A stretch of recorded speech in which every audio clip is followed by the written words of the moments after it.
it's already cooked, so we can transfer now here in bowl.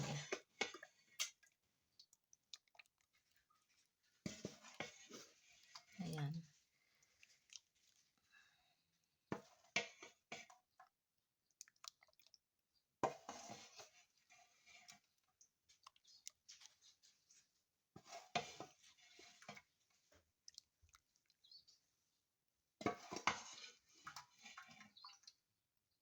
Ayan.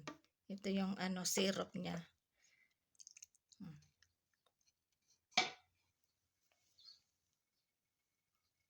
Minatamis na saging na saba. Ayan.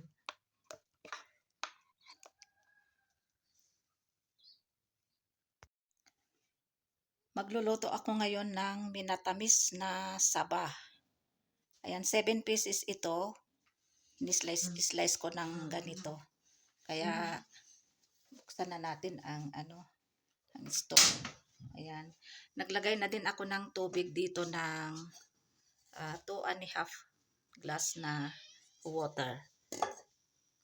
So then ilagay na natin yung yung sugar, and then salt. Wala akong brown sugar, kaya white sugar na lang itong aking gagamitin. So ito takpan natin. Ayan. Wait natin maging boil. Ayan, check natin. Ayan, kumulo na. Meron pa pala akong dates powder na konti. Ayan, oh. So ilagay ko na lang din ito. Ayan. Takpan uli. Ayan, check natin. Ayan, so pwede na natin ilagay yung yung saba, kaya saging. Ayan.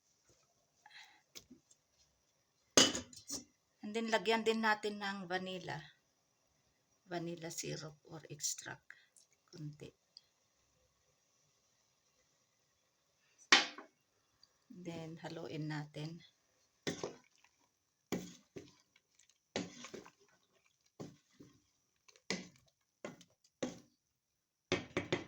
And then takpan natin uli.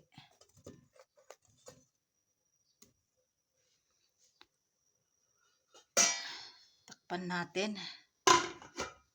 I-simmer natin ng almost 8 minutes. Ayan, check natin.